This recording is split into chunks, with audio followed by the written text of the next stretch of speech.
Is there any surveillance? Is there any cops around? Is there any weirdness going on? So we have that doc under complete watch day and night.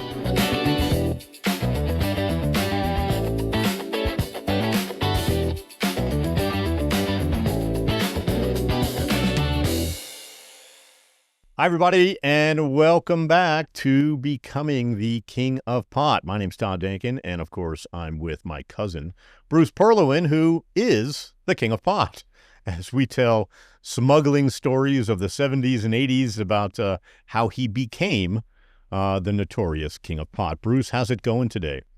It's going really, really great. I'm extremely excited for this particular episode because we're going to have one of the main players in my smuggling organization, Cecil Rogers. I know, that really is exciting. So you, when we left off last week, we were talking about you coming out to California, and this is your first big smuggle after the big offload, right? Then you had the first big smuggle that really launched your career, and you decided, wow, this is the thing to be doing, right? So let's start at the beginning. You're moving to California. You're setting this up. You meet Cecil, and let's intro Cecil, by the way. Cecil Rogers, a longtime smuggler, and of course, author of the book Ride the Tide. Cecil, thanks for joining us today. I'm glad to be here. And we are certainly happy to have you. So Bruce, so let's start the story. So you're going to California, first big smuggle. Tell us how it went down. Okay, well, to back up a little bit, when I met Cecil first, he owned a store called Marine Discounts on the 17th Street Causeway in Fort Lauderdale, and I would buy my smuggling supplies from him, specifically the 6 Avons and the 6 Zodiacs that we were going to use for a beach landing in California. And I got to know Cecil. Wait, I got to interrupt you really quick. So did the sign out front say smuggling supplies on Cecil's store? No, but we all knew it. Headquarters for the smugglers in Fort Lauderdale. We had a special room in the back where you could count out big batches of cash. That's funny. And if you wanted 5-gallon cans back there, they called them Jerry jugs. The manufacturer plant burnt down, so Cecil cornered the marketplace, and that was a big standard piece of equipment for smuggling, and he was the only guy, he was a go-to guy. Nice.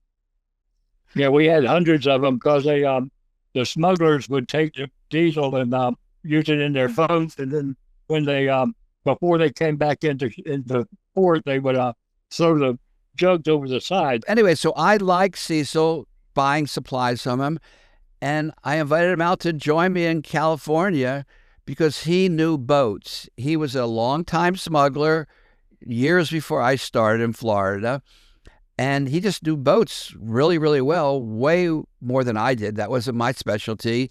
So he came out there to buy my boats, to stage my boats, to make sure they were provisioned right, to make sure the captains and crews were competent, and they knew how to navigate, they knew how to run a boat.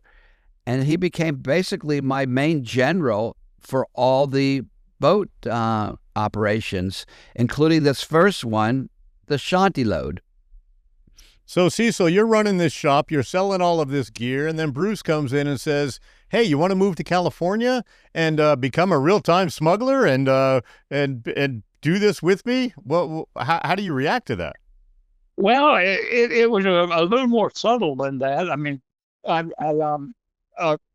got the Zodiacs. I had to order them from France and meet the importer in Annapolis, Maryland. And I went up and made the purchase up there, and then we shipped the Zodiacs to a friend of mine in California, an old Navy friend. And so I went out to pick up the Zodiacs in California and transport them to Bruce's house where they would be used. So that's how I got to California. And then I just kind of was there. And Bruce and I just got into talking about things and looking at things. And I just kind of drifted into it. Yeah, I mean, Bruce needed a boat guy, and suddenly the boat guy shows up. So Bruce, go ahead. So tell us about planning, and tell us about the execution and how it went down. Okay, so the shanty lid, the first time I actually saw the shanty, it was on the beach in Moss Landing. I was checking out the Annie Gray for our offload a few months earlier, maybe 6 months earlier. The shanty is a boat name. The Annie Gray, that's the name of a boat, right? Okay. Yes. And so Dixie was the huge, tall, giant guy. He was a Hell's Angels. He was a rugged, tough fisherman as well. And he was friends with Vince. They were both Hell's Angels who owned the Annie Gray. So now the shanty is done. It's built. It's no longer being welded together on the ocean, on the beach. And I wanted to buy it. So Cecil became the person to do the purchase of the shanty. So Cecil, tell him how we actually bought the shanty. Now remember, I just got done making a lot of money on the offload, so we had a lot of money. Yeah, and you contacted me and asked me if we could, how it could be done. And I had bought a boat back in Florida, and so I kind of knew the ropes. And we just I took a vault's name. We met with the broker and the owner, and filled out all the papers in a motel room in Monterey. And I signed the papers, and you gave them the money, and we owned the shanty. So what does it cost for a big fishing boat back in the 70s to actually use for smuggling? $300,000. How much is that, Bruce? I believe we paid for $300,000. Okay, so now we're going to send the boat down to Costa Rica first, reprovision, make sure everybody's okay. And if I remember right, we had, let's see, Don Ganong was the captain. His brother Gary Ganong was the crew. And the third crew was a guy named Buck, I believe. And I think we had to kick Buck off the boat because he broke into the medical supplies and was eating all the painkillers. So what do you remember about that, Cecil? I went on down to Costa Rica to meet the shanty when she arrived down there, and I helped clear the boat into the country, get fishing license, make any repairs they had. We had to reprovision the boat, and then I met with the Colombian connection, Mike, and we worked out the logistics of trying to see where he was to go and when, and various logistical things, and we sent Shanti on her way from Punta Arenas, Costa Rica. Nice. And what's it like to go down to this other country? You're provisioning the boat, you're refitting it for weed instead of fish, and then making everybody believe that it's really for fishing. Tell me what that's like. What are you thinking about? Well, I just got in the mindset that I was getting a boat for fishing. I went to the government offices down there and cleared in. We got a fishing license to fish offshore of Costa Rica and offload wherever we wanted to. And so that made it legal to be in Costa Rican waters. And then Costa Rica was pretty advanced. In San Jose, the capital, was we went to like a supermarket, like an American-style supermarket, and we could buy all the groceries and provisions we needed. And so that's how there were just very few things as far as mechanical that had to be done on the boat. So a little tuning up, oil changes, stuff like that. But we got the boat ready and got it all provisioned with good vegetables and meat, and sent him on his way. Nice. So then what happens? The boat's all ready, and tell us what happens next. Well, they went on down to a little river, down in Colombia, and went up there, and there was all the pot was stashed at a village there, and the whole village was in on the deal, and they had to transport. There was no airport there, so they had transported all this stuff piecemeal from eastern Colombia across the mountains and all the way over to the west coast. They had never loaded a boat on the west coast before, so but they had it stored there, and it it was wet. I mean, they didn't have good storage facility, but anyway, they loaded it up anyway by hauling it out to the boat in dugout canoes, and they slowly filled the boat up, and then they left and made that 4,000-mile trip back to San Francisco. In fact, it's further from there to San Francisco than it is from New York to San Francisco. It's quite a trip. Yeah, and in the middle of the ocean, not comfortably in the air. Yeah, these guys were tough fishermen. I really admire them. I mean, they could do anything. I mean, they had to back then. We didn't have all the electronic navigation deals that they have now. No satellite or anything. They had to navigate with a sextant, and by the making shots of the sun and such, and they just could do things.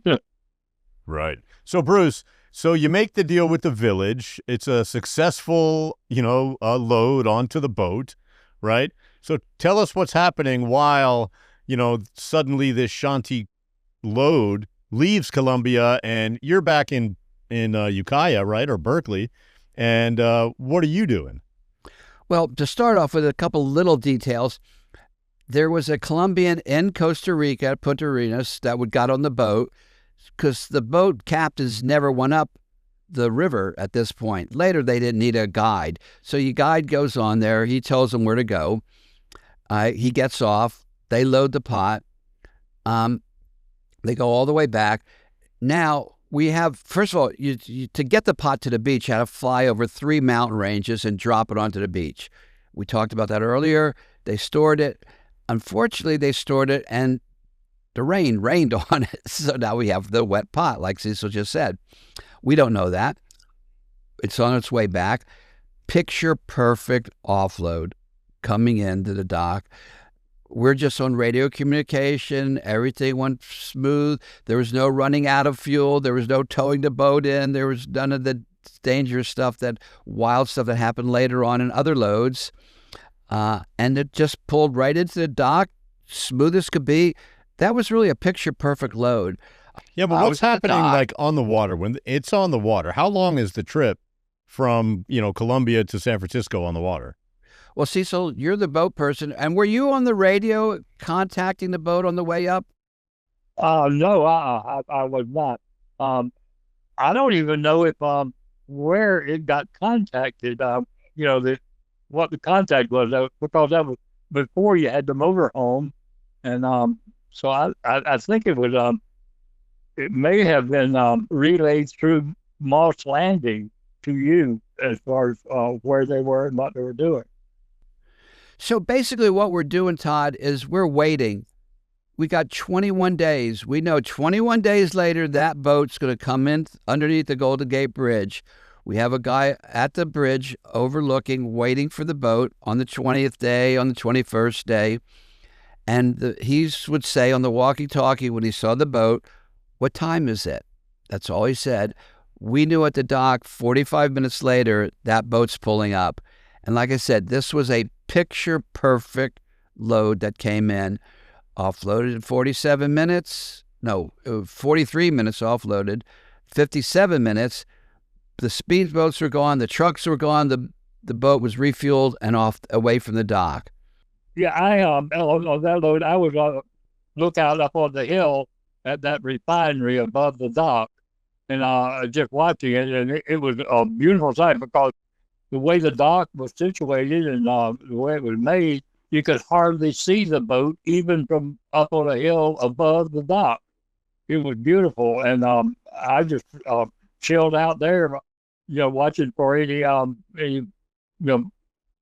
strange lights or patrols or whatever that might come around, and nothing happened. And the trucks pulled out, the boat left, and I had a sleeping bag that I'd been sitting in, so I just kind of took a little nap.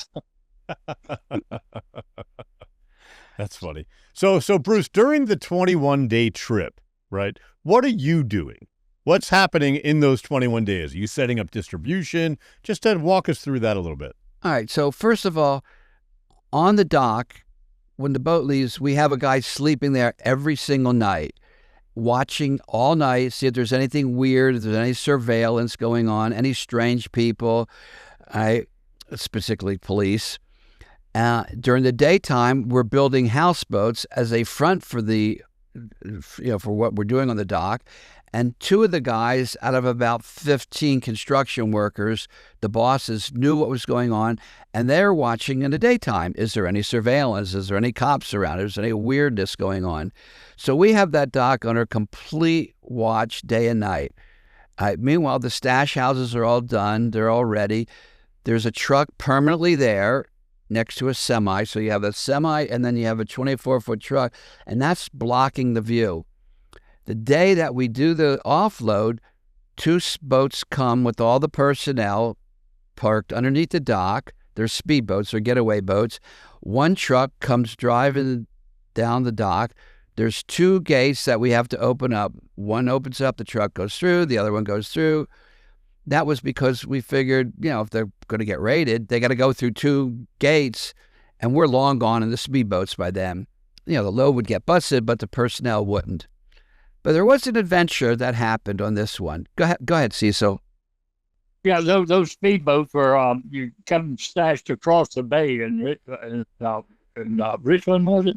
Anyway, across the bay from the dock at a marinas where the speedboats are stashed, so they could just dash over there in just a few minutes and be gone from somewhere across the bay if anything happened. So one of the things that happened. That was, you think Cecil's job is over. He's bought the boat. He provisioned the boat. He checked out the captain and crew. He met him in Costa Rica, flew back, made sure that they were on time, overlooking the dock and the operation from up on the top of the hill. And then he took a nap because it was his baby, right? Now they're going to the stash house, and the truck runs off the driveway and is stuck. And the neighbor can maybe see it. It's at nighttime. So now we have to call everybody who was working for us. They thought their job was over, including Cecil, who drove 60 miles from his home to the stash house to unload this wet pot, which is an adventure of itself. The pot was wet. And we had to trudge up that hill to the house. That was in Wood Valley, that house. And how did you think about that, Cecil? You thought your job was done. Next thing you know, you get a call, get to the stash house, help us unload. Well, it's just one of those things that goes along with the job, I mean, I wasn't happy with that, but you had to do it. It had to be done. It illustrates the point. It's not what goes right in a smuggle, because it's very rare that everything goes right. It's what goes wrong and your ability to pivot and correct the situation and keep moving forward. Yeah, but now we have like all businesses, actually. You know what I mean? It's really the rule with all businesses. Yeah, you're right. Yeah. So, Cecil, what do we do about the wet pot? What do you remember about that? John was the guy I was handling the pot at the house in Wood Valley. And he built some racks with wire and 2x4s, I guess, and he put the pot on the racks to dry out. And he ran a dehumidifiers or heaters and what have you to dry it all out to make it fit to be sold. So it was pretty bad that we got a wet load of pot. Luckily, it was not seawater; it was rainwater, and everybody had their technique. Mark and Steve had a technique. John and Scooter had a technique. My partners, Fred and Ed Shore, they took their load, which is the second truckload. They had their techniques. Some people added herbs to it. And then I had to bring the Colombians up and say, look, I can't pay for this load. I can't sell it. Look at it. And I took a bunch of maggots. I don't know where I got them. And I threw them into the bales that I showed them. I took the worst of the worst. And I said, look at this load. They were so embarrassed. I got a major discount. I made an extra $2 million on that because they gave me such a big discount. Well, so what's that offload like? You know, your first big load, you run your truck off a driveway, you got 50 guys there unloading weed into a house. Tell us, what happens there? Well, at the dock, the first 5 trips, I wanted to be on the dock. And the only reason I wasn't on the dock after that because I got busted for a Florida, warrant that I had against me.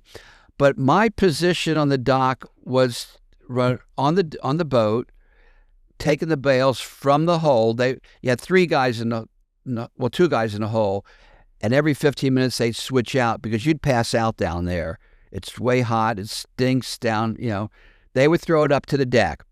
I was one of the 2 guys on the deck, and I would take it from there and throw it onto the dock. And I wanted to make sure everybody was in the position so the time, the movement, there was no wasted movement. That's why we could unload in 43 minutes and have everything gone in 57 minutes. So 3 people were in the truck, stacking it nice and neat to make sure you maximize the spot, the space. I mean, you could just throw it up there. You had to stack it nice and neat. And it took 3 guys to do that. 2 guys on the deck, 2 guys on the dock, 3 guys in the truck. Everything had to be timed perfect, like a military operation. Everything, every movement, every car. When you started the trucks, you started them both up at the same time, so that there's not all this noise going on. All right, then we get it to the stash house, pulling all the army to help us offload, and then you literally work all night. You don't sleep. You don't sleep for like 2 days. This is the second day now. And everything gets weighed in, tape, put in trucks, and at daylight, everything goes. However, when they went to places that get dried, in this case. Not 100% was wet, but most of it was. So then what happens? So you have a house full of all of this weed, and how do you get it out of the house? Well, you have a bunch of trucks there. So, everything's weighed in. You got your bales. Okay, here's 2,000 pounds. That goes in that van or this pickup truck. And at daylight, because you don't want to be driving weed around in the middle of the night. And these are things you learn over the years and years. You're driving around 3 a.m. The only one else driving is the police and criminals. So you wait till daylight. And, some of it went to Seattle. Some of it went to, wherever it went, all up and down the coast of United States. Got it. And all of that was pre-planned prior to the boat arriving in California. Yeah. And what was it, Cecil, how quick do you remember before we got paid? And who paid Don and Gary Gannon? Do you remember? Did you do that? No, I don't remember exactly. It wasn't long, though, especially, the guys on the boat were among the first to be paid because they were tired, and worn out, and hungry, and whatever, and so got them settled down with money, and they were happy. And then the rest of us just got paid along the line. I don't. And the after Shanti was unloaded, they were supposed to go back to sea, but they didn't. They went down to a deserted dock in San Francisco called China Basin. China Basin was later filled in and made into Giant Stadium. And they went and tied up down there, and that's where the crew left the boat. And they had a guy named Tex that was there to watch the boat. And that's when the Colombians came up. You remember that? Yeah, they wanted to measure the boat because for some reason they wanted to see, how much did we get all the load? Do we leave some of the pot on the beach? I'm not sure. They thought, I don't know what it was, but they did go and measured it. How big was the load? How big was the load? That was 30,000. Yeah, and they thought that it should be more because they had more that was there, but the boat couldn't carry it. So they thought that Bruce, they had to see the wet stuff, and they were pretty lyric Colombians. Because they'd been told it was wet, and it wasn't as much as they thought it was in weight. So they wanted to check it all out. And so they sent two really cool Colombians up to check it all out, and I had the chauffeur, handle them, which was kind of a trip. Yeah, what's that like? Two, the head honchos from Colombia who will maybe kill you if you screw them over, right? What's that like? Showing them the deal.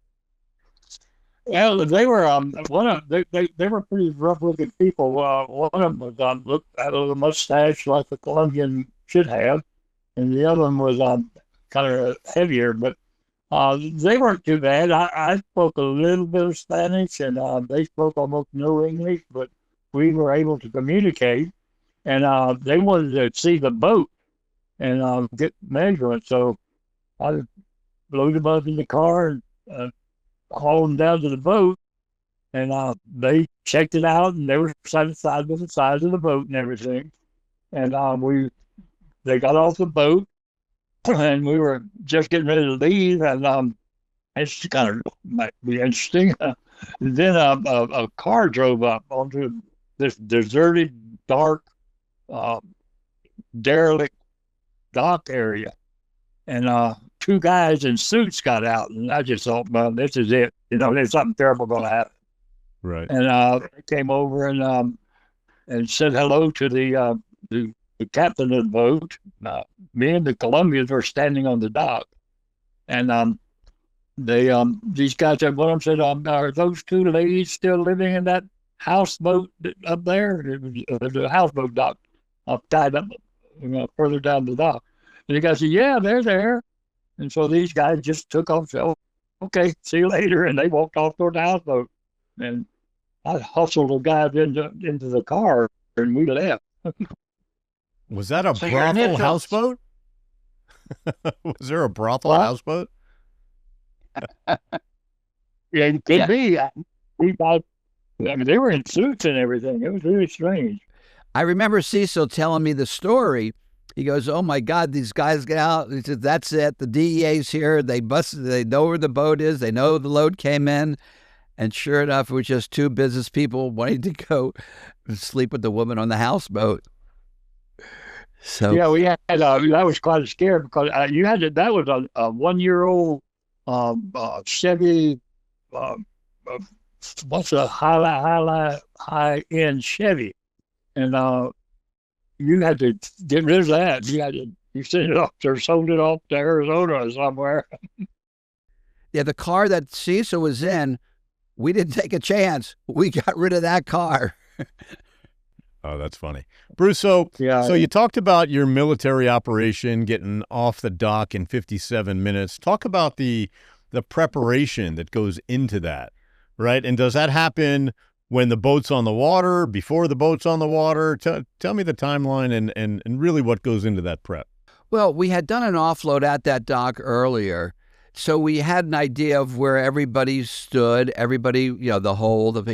We didn't know that you had to switch out the people in the hole on the offload. We learned that with a couple guys almost passed out down there. And then, so you learn each time. And we would have meetings all the time and discuss what's the best way to do this, what mistakes did we make, what things went right. And so you're always going over that. Mark and Steve are sleeping there every night. We have to check in with them. Anything fishy going on? No, nothing's fishy going on. There was something fishy going on later. And you never know if they're on to you. So we have to be on to them. That was before we monitored all their radios. We eventually got that. By the way, I want to say all that is talked about in Cecil's book, Ride the Tide. Right? And the subtitle is Adventures of a Pot Smuggler and Tide Rider by Cecil Rogers. So those of you who want to get a firsthand account of that load and previous loads, because I don't think we come into the story until page 150. And, Cecil was one of the original smugglers, way before me, 3 or 4 years before I started. So you're going over the plans. Yeah, Todd Bruce was an excellent planner. He listened to what people had to say. He asked the right questions. The meetings we had were some of the probably would be the envy of a lot of CEOs to anywhere, because it was directed, it was focused, and things happened when we had those meetings. So it really just sounds, Bruce, like you were just an entrepreneur, but an unusual entrepreneur, right? Who really treated this like big business. That's exactly what we did. And there was a million elements to it. The houseboat building company, the laundering of the money, the sales thing, the vehicles, making sure your vehicles were perfectly run and always tuned up and maintained. When, the trucks, the backup trucks, the boats, the backup boats, the backup offloading spots, a lot of planning and goes into it. And if you only use one thing one time, then it'd save a whole load. We're talking $9 million. And that's $1980. So you translate it today, you call it about close to $50 million. Right. So let's talk about the money real quick. What did that 30,000 pound load net you because of the wetness, because of the maggot trick, right? And what kind of profit do you make on 30,000 pounds? Well, we still made $9 million, and we meaning I got 25% for doing the offload to cover the cost of the dock. That dock, in the first load, I rented a dock. I rented the speedboats. I rented the trucks. After we did the offload, I had money. We bought the dock. And again, Dixie was our first seaman. He introduced me to Richard Naylor, who owned that dock, who then I bought the dock from Richard. Then I bought 60 lash barges. And now a lash barge is 30 feet wide, 60 feet long, and 15 feet deep. So they look like big, giant cubes. And we would build houseboats on top of it. And so we had those as a front. That was a whole operation just doing that, like a subsidiary of the Marijuana Inc. Right. So were you actually building houseboats, or was it just something you were pretending to do? Oh, no, we really built them. They were beautiful houseboats. And then what we would do, it was a separate company, and I would buy the houseboat because I loved them. And I took one, I moved it up the Delta and docked it there as a backup dock. And I took one and put it down in the South Bay in Redwood City, and that was another backup dock. So, Cecil, do you remember much about the houseboats and who was building them and all that? I don't remember who was building it. I remember they were under construction, and I think you sold one to a private party, didn't you? That lived in Sausalito somewhere, and he lived on it out in the bay there for a long time. That was the third one. Yeah. Yeah. Okay. Yeah. And I remember those being built. And of course, up the Delta, we also went up there. We bought the a yacht boat up there. Probably was about a 40-foot fisher, like sport fisherman up there, up the Delta somewhere, and moved it back down to the dock also. And Harry stayed there a lot on that boat. And he mentioned Harry, and I looked like a 14-year-old choir boy at the time. That's why I had Cecil. If I went to go buy a boat, nobody would take me seriously. I looked like a kid. And Harry was the older, distinguished-looking guy who had the same role, because no one would take me seriously. And Cecil, how did you bring Harry in? to the organization? I had known Harry in Fort Lauderdale, and Harry had been the vice president or some high official for NBC, the news company up in Pittsburgh. And he retired from there and moved out to Clearwater, somewhere over on the beach, where he kind of set up as an entrepreneur over there. He had a hotel and different things over there. So Harry was a confidant and knew what was going on. And he was a real smart guy, and he was very urbane, very sophisticated.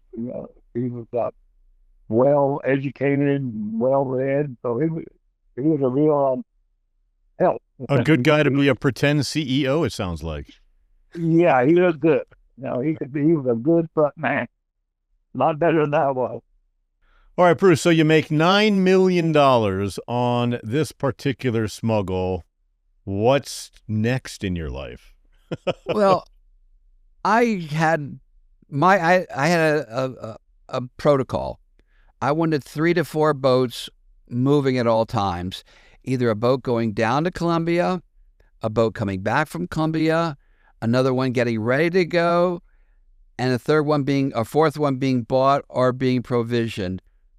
So you have to understand that to provision a boat, well, let me turn that over to Cecil. Cecil, what does it take to get a boat ready to go all the way down to Colombia on an 8,000 round trip journey? Well, besides a lot of food, and it had the right kind of food that will keep and what the crew likes, what they want to eat. But so that controls a lot of it. But also, they have to have a major amount of spare parts, filters, spare pumps, spare hoses, spare lines. They had enough aboard to almost rebuild the boat from the inside if anything broke or went wrong. It took a tremendous amount of spare parts. I mean, that's what we had. A normal fishing boat didn't have near as much as we provided them with, because we couldn't afford to have anything go wrong. They had to be able to fix whatever it was. And so it was quite an operation to get a boat ready to go. And of course, the crew had to be psyched up or sometimes, because they knew that they were in for a long, hard, dangerous trip. And so they had to be vetted to make sure that they could handle it. They wanted to do it. So it was quite an operation just to get a boat ready and get it underway with the right people and the right equipment. I used to think about all the stuff. You need, let's say, a medical kit. You have to think of every emergency that could possibly happen. A broken bone, who knows what. You have to have survival gear. What if they run into a storm? We had survival suits, so in case you had to jump into the Pacific, which is freezing cold. Just way more than normal fishing boat. Because a fishing boat breaks down, you call the Coast Guard. Here, you had to fix everything yourself. The music, I think I had a $10,000 budget for tapes or whatever so they could listen to the music they wanted. Yeah, because the crew was crucial. They had to go through a lot, and there's no getting around it. What they did was hard. And how do you recruit a crew guy to come do this hard work? Well, we kind of relied on former crew and on captains of boats that we had used, people we trusted and people we knew could do the job. And so they knew people in the fishing community that were good candidates. So most of the crew came down through the captains. And the captains had, of course, they had people they knew or they were kin to, or people they trusted. And so they were really the ones that controlled what the makeup of the crew was. We could vet them a little bit further, but all in all, it was up to the captain. Got it. And Bruce, wasn't it a downtime for fishing in the Bay Area, and you really helped kind of save these fishermen's lives by really providing them with this kind of work? Yeah, there's two things that were going on at that time. One is rising fuel price. So the diesel for a boat, which is a lot of diesel, went right through the roof. And then the Japanese were competing for the fisheries and catching a lot of the fish. So between the Japanese and the raising oil prices, the industry was going down the tubes. And we came in and saved a lot of boats, a lot of families. Again, Cecil, what do you remember about the economics of the fishing industry at the time? That all was going on, and always, fishermen, they almost none of them really got rich fishing. They did it because for whatever their reasons were, and they worked hard and they made a living. But they, even in good times, they never got rich. So the idea, the chance for them to make $100,000 was just too much to add up. Sure. And what is it? What does a captain get paid? What do the crew guys get paid? Are there obviously there's different scales for different jobs, right? Well, here's how I structured it. The basic salary was $300,000. All right, and I broke it down this way: $140,000 for the captain, and $80,000 for the two crew. Now on the shanty, Dixie got the captain and crew, and Don Ganon, he paid him, instead of $140, he paid him $100. And the crew, instead of $80, I think he paid them, let me see, he paid him $50 and $50. Dixie made $100,000 just by middling the deal. Now, after I found out about that, I wouldn't let that happen anymore. You made your money by selling the boat to us. You don't need to make money on the crew who's doing all the risk just for getting them a job. I thought it was okay in that particular situation, but never again. It was $140, $80 and $80, $300,000 budget. Got it. Yeah, one of the problems ran into later was a crew problem with somebody tried to steal money from the crew, and it caused a lot of problems. Bruce knows more about all that. Yeah, that came later on down the road when we paid a guy $40,000. He actually got busted in the high seas, and we paid him $40,000 to go to, because he was going to have to do 18 months in jail. We gave it to Phil, who gave it to his father, and the father kept the money. Or Phil kept the money. We never figured it out. And then I paid him again another $40, and that $40 never got to him. So he rolled over him and went to the witness protection program. But that'll come in later episodes how that happened. Well, this has been really fun for me. Cecil, thanks so much for joining us today and helping us understand, what it takes to smuggle and to provision the boat. I did want to ask you one question. Was your store on the 17th Street Causeway, was that near Lauderdale Diver? I don't think Lauderdale Divers was there when we were just one block off of Federal Highway. Got it. Okay, because that's my old hometown, so I'm trying to picture where it was, where the smuggling store was. if you turned off Federal Highway onto 17th Street Parkway, Causeway, we were one block on the right. Got it.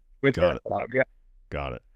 All right. Well, Bruce, next week, I think we're going to talk about Smuggle number 2. Is that correct? That's correct. That's the boat's name was Karen Lynn. And unlike the Shanty, which was a picture perfect on the way down and on the way up, the only incident was the wet pot and the truck running off the driveway. This one was fraught with problems, from running out of fuel to all kinds of things that happened. Amazing adventure. wait. That was the one that broke down and had to be towed in right past, underneath the Golden Gate Bridge, right past the Coast Guard station and into the dock. That was a harrowing adventure. I bet. I can't wait to hear it next week. It was an amazing display of seamanship on the part of the captain and also on the part of Paul, who drove the rescue boat. It was amazing. Well, that is quite the cliffhanger. I can't wait to hear that next week. So make sure all of you tune in next week, where Bruce and I will be here telling more smuggling stories. And once again, Cecil Rogers, author of the smuggling book, Ride the Tide. Thanks for joining us today. It was a lot of fun having you on, and I look forward to having you on in other episodes further down the line. I would love to. I like to tell my story sometime, and I'm 91 and kind of live alone, and so this was a good chance for me to reminisce, and I appreciate the call. Awesome. Yeah, well, we appreciate you, and now you have thousands and thousands of friends who are going to listen to your stories. By the way, I could not have done what I did without Cecil Rogers. He was the seaman expert. He was the smuggler expert. I mean, how many trips did you do in Florida? Half a dozen before you came to California, or more? Oh, at least we offloaded in the Bahamas. We rode speedboats. We had dropped from airplanes. I drove a 50-foot sailboat up from Jamaica. So yeah, we had quite a few, maybe 8. Wow, that's awesome. Well, we will hear those and other smuggling stories right here on Becoming the King of Pot. He's Bruce Perlowin, the King of Pot. I'm Todd Denkin, and I'm Bruce's cousin. We'll see you next time right here on Becoming the King of Pot.